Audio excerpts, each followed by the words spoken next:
हर साल मतलब हजारों बेहतरीन आइडियाज आते हैं, कुछ तो ऐसे कि दुनिया बदल दे और कुछ हमारी रोज की जिंदगी को आसान बना दे। हाँ बिल्कुल। पर इनमें से ज्यादातर आइडियाज कभी एक सफल प्रोडक्ट क्यों नहीं बन पाते? हमें लगता है कि शायद आइडिया में कमी थी या फंडिंग नहीं मिली। सही बात है। लेकिन हमारा आज का सोर्स एक बहुत अलग बात कहता है। वो कहता है कि इनोवेशन आइडिया की कमी से नहीं, बल्कि एक मजबूत स्ट्रक्चर की कमी से फेल होता है। यही सबसे जरूरी बात है, ढांचा।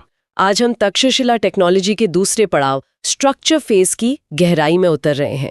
ये वो पुल है जो एक शानदार विचार को एक मजबूत हकीकत से जोड़ता है। बिल्कुल। और ये एक ऐसा पुल है जिसे अक्सर लोग बनाना भूल जाते हैं, सीधे आइडिया से बनाने पर कूद जाते हैं। तो ये स्ट्रक्चर फेज, जिसे सोर्स आर्किटेक्चरल बैकबोन कहता है, ये है क्या असल में? देखिए, ये वो फेज है जहां बात कोडिंग या मशीनें बनाने की नहीं होती। यहाँ बात होती है उस ब्लूप्रिंट को डिजाइन करने की जिस पर पूरी इमारत खड़ी होगी, मतलब नक्शा बनाना। हाँ, नक्शा बनाना। अगर आपका ब्लूप्रिंट ही कमजोर है तो आप दुनिया का सबसे अच्छा मटेरियल भी ले आए, इमारत तो गिरेगी ही। तो चलिए इस आर्किटेक्चरल बैकबोन को जरा खोलकर देखते हैं। सोर्स में एक शब्द बार बार आता है, मॉड्यूलैरिटी। ये सुनने में ऐसा लगता है जैसे हम बच्चों वाले बिल्डिंग ब्लॉक्स या लेगो के टुकड़ों से कुछ बना रहे हों। क्या ये एनालॉजी सही है? ये एनालॉजी बिल्कुल सही है और ये बहुत गहरी भी है। मॉड्यूलैरिटी का मतलब ही है किसी बड़ी कॉम्प्लेक्स चीज को छोटे छोटे समझने लायक हिस्सों में तोड़ना। मॉड्यूल्स में? हाँ, मॉड्यूल्स में। और सोर्स कहता है कि ये सिर्फ अच्छी इंजीनियरिंग नहीं है, ये हमारे दिमाग के काम करने का तरीका भी है। अच्छा, वो कैसे? हमारा दिमाग किसी बड़ी जानकारी को एक साथ प्रोसेस नहीं कर सकता। वो उसे छोटे छोटे टुकड़ों में बांटता है, उन्हें समझता है और फिर उनके बीच कनेक्शन बनाकर पूरी तस्वीर देखता है। तो मॉड्यूलर डिजाइन सिर्फ सिस्टम को आसान नहीं बनाता, बल्कि सीखने की प्रक्रिया को भी तेज करता है। बिल्कुल। लेकिन यहाँ एक सवाल है, अगर हर चीज को इतने छोटे छोटे टुकड़ों में तोड़ दिया, मान लीजिए आपके पास लेगो के हजारों टुकड़े हैं, पर उन्हें जोड़ने का इंस्ट्रक्शन मैनुअल ही नहीं है। हाँ। तो क्या बहुत ज्यादा मॉड्यूल्स बनाने से सिस्टम और जटिल नहीं हो सकता? ये एक बहुत बड़ा खतरा है और यही एक अच्छे और एक बुरे स्ट्रक्चर के बीच का फर्क है। सिर्फ टुकड़े करना काफी नहीं है। उन टुकड़ों के बीच का जो रिश्ता है, उनका इंटरफेस, वो साफ और मजबूत होना चाहिए। सोचिए, अगर गूगल मैप्स का स्ट्रक्चर मॉड्यूलर ना होता तो क्या होता? हर बार दुनिया में कोई नया कैफे खुलने पर उन्हें पूरा सॉफ्टवेयर फिर से लिखना पड़ता। अरे हाँ, ये तो पागलपन होता। बिल्कुल। लेकिन क्योंकि उनका सिस्टम मॉड्यूलर है, वो बस डेटाबेस में एक नया ऑब्जेक्ट जोड़ देते हैं और वो मैप पर दिखने लगता है। एक हिस्सा दूसरे को परेशान किए बिना काम करता है। मतलब ये भविष्य के लिए भी तैयार रहता है। एकदम। ये भविष्य में होने वाले बदलावों और सुधारों के लिए दरवाजे खुले रखता है, बिना पूरी इमारत को गिराए। तो सही मॉड्यूलैरिटी सिस्टम को अडेप्टेबल बनाती है, यानी लचीला। आप एक ब्लॉक निकालकर दूसरा लगा सकते हैं। सही। लेकिन सोर्स इसे एक कदम और आगे ले जाता है, और ये बात मुझे सबसे ज्यादा हैरान कर रही है। कौन सी बात? वो कहते हैं कि सबसे अच्छा मॉड्यूलर डिजाइन वो है जो हमारे दिमाग की वायरिंग की नकल करता है। क्या हमारे दिमाग में सच में कोई सॉफ्टवेयर आर्किटेक्ट बैठा हुआ है? हाँ, एक तरह से हाँ। और यही तक्षशिला मॉडल का दिल है। अच्छा। इसके पीछे का सिद्धांत यह है कि ज्ञान का असल हस्तांतरण तब होता है जब हम कुछ करते हैं।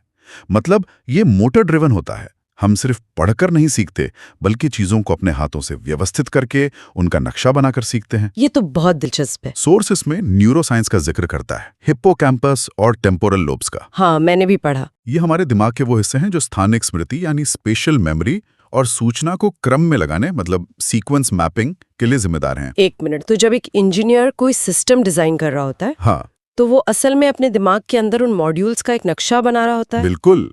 ये सोचने का बिल्कुल नया तरीका है ना? हाँ, तो क्या एक अच्छा कोडर होने के लिए हमें न्यूरोसाइंस भी समझनी पड़ेगी अब? हाँ, नहीं, न्यूरोसाइंटिस्ट बनना जरूरी नहीं है, लेकिन इन सिद्धांतों को समझना जरूरी है।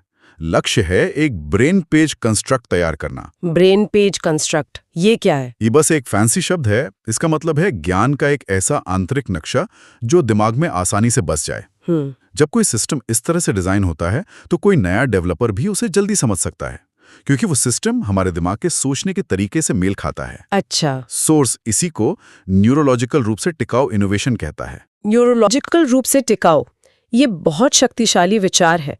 मतलब हम सिर्फ प्रोडक्ट नहीं बना रहे, हम ज्ञान का एक ऐसा ढांचा बना रहे हैं जिसे लोग आसानी से अपना सकें और आगे बढ़ा सकें। ठीक है, तो ये सिद्धांत तो समझ में आ गया, लेकिन इस दिमाग के अनुकूल ब्लूप्रिंट को बनाने के लिए क्या कोई खास उपकरण या फ्रेमवर्क भी है? मैंने SOTM लॉजिक जैसा कुछ देखा था। हाँ, सिद्धांत को अमल में लाने के लिए उपकरणों की जरूरत पड़ती है। SOTM एक ऐसा ही फ्रेमवर्क है। इसका मतलब क्या है? इसका पूरा नाम है space, object, time, instance module. ये तो सुनने में बहुत जटिल लग रहा है। हाँ, पर इसे एक आसान उदाहरण से समझ सकते हैं। हाँ प्लीज, क्योंकि स्थानिक अस्थायी आर्किटेक्चर जैसा शब्द सुनकर तो दिमाग घूम जाता है। इसे ऐसा समझिए जैसे आप एक फिल्म बना रहे हैं। ठीक है। SOTM लॉजिक आपको बताता है कि कौन सा एक्टर, जो आपका ऑब्जेक्ट है, वो किस लोकेशन पर, मतलब स्पेस में, किस सीन में यानी टाइम में क्या डायलॉग बोलेगा। ये हुआ इंस्टेंस। अच्छा, एक्टर, लोकेशन, सीन, डायलॉग। हाँ, और ये सब मिलकर एक पूरा सीन यानी आपका मॉड्यूल कैसे बनाएगा। SOTM बस हर चीज को सही जगह, सही समय और सही तरीके से रखने का एक सिस्टम है, ताकि खिचड़ी न बने। बिल्कुल, ताकि हजारों अलग अलग टुकड़े मिलकर एक सामंजस्यपूर्ण कहानी बनाएं। फिल्म बनाने का उदाहरण शानदार है।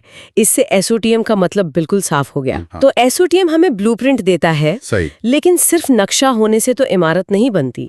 कारीगरों को उसे बनाना सीखना पड़ता है, उसमें महारत हासिल करनी पड़ती है। बिल्कुल। तो क्या सोर्स इस सीखने और मास्टर करने की प्रक्रिया के बारे में भी कुछ बताता है? हाँ, और यही मास्टरी लूप्स का कॉन्सेप्ट आता है।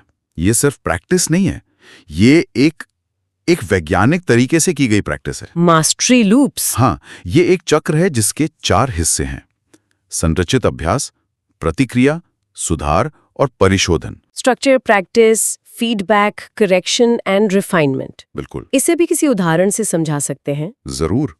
सोचिए एक बास्केटबॉल खिलाड़ी फ्री थ्रो की प्रैक्टिस कर रहा है। ठीक है। वो शॉट लेता है। ये हुआ अभ्यास। कोच उसे बताता है कि शॉट लेते समय उसकी कोनी थोड़ी बाहर जा रही है। ये हुई प्रतिक्रिया। फीडबैक मिला। हाँ।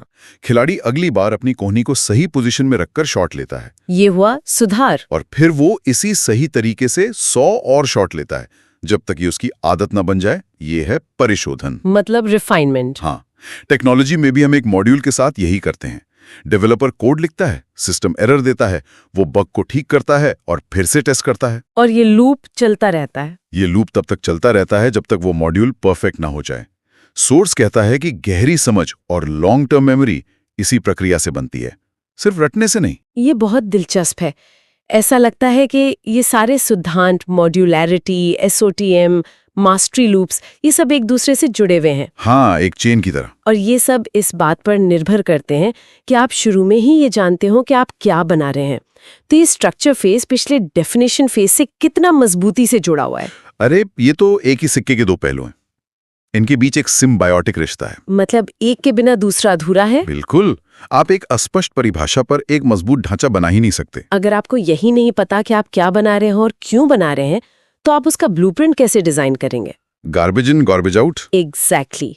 अगर डेफिनेशन फेज में कचरा डाला गया है तो स्ट्रक्चर फेज से भी कचरा ही निकलेगा। डेफिनेशन फेज क्या और क्यों का जवाब देता है, और स्ट्रक्चर फेज उन जवाबों को लेकर कैसे का नक्शा तैयार करता है। ये एक विजन को फ्रेमवर्क में बदलने का सफर है। तो इस पूरी चर्चा का निचोड़ क्या है? मेरे लिए जो सबसे बड़ा विचार उभर कर आ रहा है वो ये है कि इनोवेशन की राह में रुकावट अच्छे आइडियाज की कमी नहीं है, बल्कि उन आइडियाज को संभालने के लिए एक अच्छे स्ट्रक्चर की कमी है।